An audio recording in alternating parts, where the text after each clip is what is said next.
ជំរាបសួរបងប្អូនខ្មែរទាំងអស់គ្នានៅក្នុងពេលវេលាថ្ងៃនេះវិលត្រឡប់មកជួបខ្ញុំបាទទៀតហើយក្នុងការមើលអំពី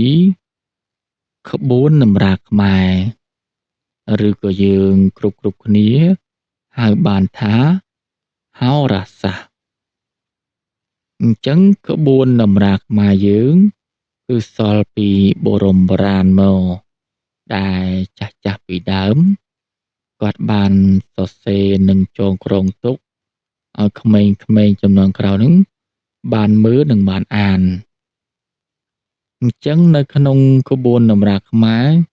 គឺគេបានសរសេរចងក្រងទុកស្ដីអំពីការមើលខែឆ្នាំនិងមើលអំពីជោគជតារាសីមើលអំពីទម្រង់មុខលក្ខណៈប្រជ្រុយនិយាយទៅមើលបានច្រើនប្រភេទណាបងប្អូនតែនៅក្នុង channel របស់ខ្ញុំហ្នឹងគឺខ្ញុំមើលបានខែឆ្នាំគូស្រករថ្ងៃកើតនិងខែកើតនិងជោគជតារាសីលក្ខណៈប្រជ្រុយអាហ្នឹងនៅក្នុង channel របស់ខ្ញុំមើលបានប៉ុណ្ណឹងនិងជោគជតារាសីមួយទៀតអញ្ចឹងនៅក្នុងក្បួនតម្រាខ្មែរយើងហ្នឹងគឺមើលបានច្រើនប្រភេទណាស់តែបងប្អូនចង់មើលអីគឺអាចចូលក្នុង channel របស់ខ្ញុំទៅខ្ញុំនឹងមើលប្រាប់បងប្អូនទាំងអស់គ្នាឲ្យបានដឹងអំពីក្បួនតម្រាខ្មែរយើងអញ្ចឹងនៅក្នុងវីដេអូហ្នឹងគឺខ្ញុំចង់និយាយអំពីជោគជតារាសីបន្តគឺខ្ញុំនឹងបន្តមើលអំពីជោគជតារាសីឆ្នាំនីមួយៗគឺមើលអំពីឆ្នាំជូតរហូតទៅដល់ឆ្នាំកុរឲ្យគ្រប់12ឆ្នាំតែវីដេអូហ្នឹងគឺខ្ញុំមើលដល់ឆ្នាំមកម៉ែហើយព្រោះថានៅវីដេអូមុនហ្នឹងគឺខ្ញុំមើលពីឆ្នាំមកមីរួចរាល់ហើយខ្ញុំបន្តមកមើលអំពីឆ្នាំមកម៉ែអញ្ចឹងលោកអ្នកដែលគាត់កើតឆ្នាំមកម៉ែបងប្អូនត្រៀមស្ដាប់ខ្ញុំនឹងមើលប្រាប់អំពីជោគជតារាសីរបស់លោកអ្នកដែលកើតឆ្នាំមកម៉ែនៅក្នុងឆ្នាំ2026ខាងមុខហ្នឹងតើរាសីរបស់លោកអ្នកល្អឬក៏អាក្រក់ឡើងឬក៏ចុះអញ្ចឹងលោកអ្នកត្រៀមស្ដាប់ខ្ញុំនឹងមើលប្រាប់លោកអ្នកទាំងអស់គ្នា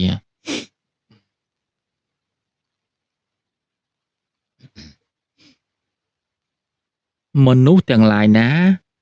ដែលកើតឆ្នាំមកម៉ែឆ្នាំមកម៉ែគឺនាមសត្វពពែអញ្ចឹងតំណាងឆ្នាំមកម៉ែ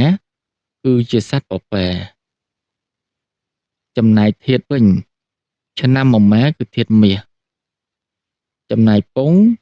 គឺពងទេវតាស្រីអញ្ចឹងមនុស្សដែលគាត់កើតឆ្នាំមកម៉ែគឺជាឆ្នាំដែលខ្ពស់ជាងឆ្នាំដទៃដោយសារតែឆ្នាំមកម៉ែគឺគេមានធាតុមាសចំណែកពងវិញគឺពងទេវតាទៀតអញ្ចឹងឆ្នាំមកម៉ែគឺមាន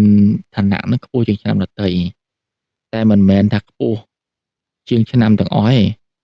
គឺឆ្នាំមកម៉ែហ្នឹងគឺខ្ពស់លេខ2បន្ទាប់ពីឆ្នាំរោងគឺឆ្នាំដែលខ្ពស់ជាងគេទាំង12ឆ្នាំបន្ទាប់មកឆ្នាំមកម៉ែព្រោះឆ្នាំទាំងពីរហ្នឹងគឺមានធាតុមាសនិងពងទេវតាដូចគ្នាអញ្ចឹង12ឆ្នាំហ្នឹងគេសង្កល់មានធាតុមាស2ចំណែកពងទេវតាក៏2ដែរអញ្ចឹងពងទេវតាគឺមានទេវតាប្រុសនិងទេវតាស្រីអាហ្នឹងគឺជាឆ្នាំទាំង12គឺមាន2ដូចគ្នាអញ្ចឹងយើងមិនបាច់ទៅបោកបាច់ច្រើនទេយើងមកនិយាយអំពីរាសីវិញរបស់លោកអ្នកកើតឆ្នាំមកម៉ែហ្នឹងតើរាសីរបស់គាត់នៅក្នុងឆ្នាំ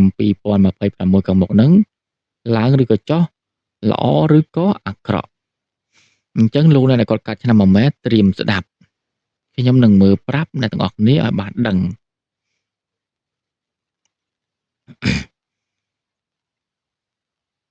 មនុស្សទាំងឡាយណាដែលគាត់កើតឆ្នាំមកម៉ែទំនាយបានទាយថានៅក្នុងឆ្នាំ2026នេះនឹងបានជួបលៀបយ៉ាងល្អប្រសើរ តែមុននឹងបានលៀបនេះលោកអ្នកនឹងមានការបាត់បង់ទ្រព្យសម្បត្តិរបស់ខ្លួនខ្លះបន្ទាប់ពីនោះលោកអ្នកនឹងត្រូវបានឡើងមុខតំណែងថ្មីឯលៀបធំច្រើនបានមកពីចម្ងាយអាហ្នឹងបងប្អូនស្ដាប់តណាបងប្អូនណាឥឡូវខ្ញុំសូមអភ័យទោសខ្ញុំសូមអានម្ដងទៀតពន្យល់ប្រាប់បងប្អូនទាំងអស់គ្នាឲ្យបានយល់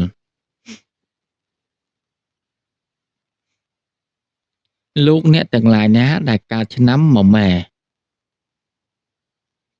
ទំនាយបានទាយថានៅក្នុងឆ្នាំ2026នេះនឹងបានជួបលៀបយ៉ាងល្អប្រសើរតែមុននឹងបានលៀបនេះលោកអ្នកនឹងមានការបាត់បង់ទ្រព្យសម្បត្តិរបស់ខ្លួនខ្លះបន្ទាប់ពីនោះលោកអ្នកនឹងត្រូវបានឡើងមុខតំណែងថ្មីឯលៀបធំច្រើនបានមកពីចម្ងាយអញ្ចឹងបងប្អូនបើជាស្ដាប់តណាបើនៅតែមិនតន់ទៀតបងប្អូនអាចសារទៅក្រោយហើយចាក់ស្ដាប់ម្ដងទៀតអញ្ចឹងរាសីរបស់លោកអ្នកដែលគាត់កើតឆ្នាំមមែនៅក្នុងឆ្នាំ2026ខាងមុខហ្នឹងគឺរាសីរបស់គាត់គឺឡើងខ្ពស់តែនៅតែរាសីឡើងខ្ពស់ហើយយើងគួរតែប្រុងប្រយ័ត្នផងកុំឲ្យថារាសីឡើងខ្ពស់ហើយយើងជំទើងមិនមើលក្រោយអីគឺអាចនឹងធ្លាក់មកវិញបានមិនមែនថារាសីឡើងខ្ពស់ហើយយើងមិនខំប្រឹងទេគឺវាមិនកើតទេបងប្អូនអ្វីក៏ដោយបើយើងមិនខំប្រឹងទេវាមិនជោគជ័យវាមិនបានសម្រេចទេមិនមែនថាបានឲ្យធូរទេណាយើងធ្វើអ្វីមួយមិនមែនបានមិនបាច់ប្រឹងទេអត់ទេយើងត្រូវតែប្រឹងទោះមិនប្រឹងផ្លូវកាយក៏ប្រឹងផ្លូវចិត្តដែរការងារខ្លះគឺយើងប្រើបញ្ញាការងារខ្លះយើងប្រើកម្លាំងអញ្ចឹងគឺវាមានទៅវានឿយហត់ដូចគ្នាតែថាអ្នកខ្លះក៏ថាប្រើកម្លាំងស្រួលជាងប្រើបញ្ញាគឺគិតច្រើនណាស់បើមកគិតឃើញមួយគឺពិបាកវេទនាហើយដល់អ្នកដែលគេប្រើកម្លាំងវិញគេគិតថាអ្នកប្រើបញ្ញាហ្នឹងគឺស្រួលជាងគេគួយទៅក្នុងអហ្វុយគិតបន្តិចបន្តួចរួចរាល់គេនឿយហត់ជាងការពិតទាំងពីរហ្នឹងគឺដូចតែគ្នាបងប្អូនធ្វើអ្វីក៏ដោយក៏នឿយហត់ដូចគ្នាដែរតែអាមួយយើងប្រើបញ្ញាទៅវានៅក្នុងមលុបវិទ្យាជាងបើយើងប្រើកម្លាំងធ្វើការគឺវាចេញញើសហើយក្តៅចំណូលក៏តិចជាងគេដែរអាហ្នឹងគឺវាអញ្ចឹងណាបងប្អូនណាតែខ្ញុំចង់ប្រាប់ថាអ្វីក៏ដោយក៏មានតម្លៃដែរឲ្យតែយើងធ្វើអ្វីដែលយើងស្មោះត្រង់អញ្ចឹងរាសីរបស់លោកអ្នកដែលគាត់កាត់ចាំម៉ែគឺខ្ញុំប្រាប់ថាគឺឡើងខ្ពស់នៅក្នុងឆ្នាំ2026ខាងមុខហ្នឹងគឺរាសីលោកអ្នកគឺឡើងខ្ពស់មិនអីទេបងប្អូនណាគឺនៅហើយនឹងបានលៀបធំទៀតតែលៀបធំហ្នឹងគេថាដាក់ថានឹងបានមកពីចម្ងាយមិនមែនបានចិត្តហ្នឹងទេអាហ្នឹងគឺអញ្ចឹ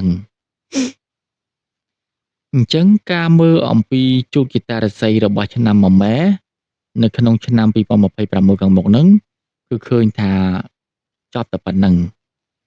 អញ្ចឹងខ្ញុំក៏សូមប្រែប្រាំបងប្អូនទាំងអស់គ្នាឲ្យខំសាងតែធ្វើអំពើល្អទាំងអស់គ្នាព្រោះថាអំពើល្អគឺជួយឲ្យយើងនេះជួបតែក្តីសុខតែចម្រើនព្រោះថាអំពើល្អហ្នឹងហើយដែលយើងធ្វើហើយយើងមានអារម្មណ៍ថាយើងស្រស់ថ្លាបើយើងធ្វើអំពើមិនល្អវិញគឺខ្វាយខ្វល់ច្រើនខ្លាចគេគុំគេគួនខ្លាចគេលបសម្លាប់លបគប់លបអីតាមផ្លូវអញ្ចឹងអាហ្នឹងគឺខុសគ្នាអញ្ចឹងហ្នឹងបើយើងធ្វើអំពើល្អគឺយើងជិះតាមផ្លូវឬក៏យើងចៃដន្យអ្វីមួយគេឃើញយើងគេនឹងជួយយើងតែបើយើងធ្វើអាក្រក់វិញគេជូនពរឲ្យយើងនឹងឆាប់ស្លាប់ឆាប់វេទនាឆាប់រងគ្រោះឆាប់មហន្តរាយ អាហ្នឹងគឺខុសគ្នាត្រង់ហ្នឹងបើយើងធ្វើល្អគេជូនពរឲ្យយើងនឹងបានសុខសាន្តអាហ្នឹងគឺមានតែពីរហ្មងណាគឺបើយើងធ្វើដល់គេល្អអំពើល្អគេជូនពរយើងតែបើយើងធ្វើមិនល្អនឹងគេគេជូនពរឲ្យយើងនឹងវិនាសអន្តរាយរហូតអញ្ចឹងខ្ញុំក៏អត់មានអីនិយាយវែងឆ្ងាយតទៅទៀតបងប្អូនណាខ្ញុំក៏សូមជម្រាបលាបងប្អូនទាំងអស់គ្នាឲ្យជួបតែសំណាងល្អគ្រប់គ្នា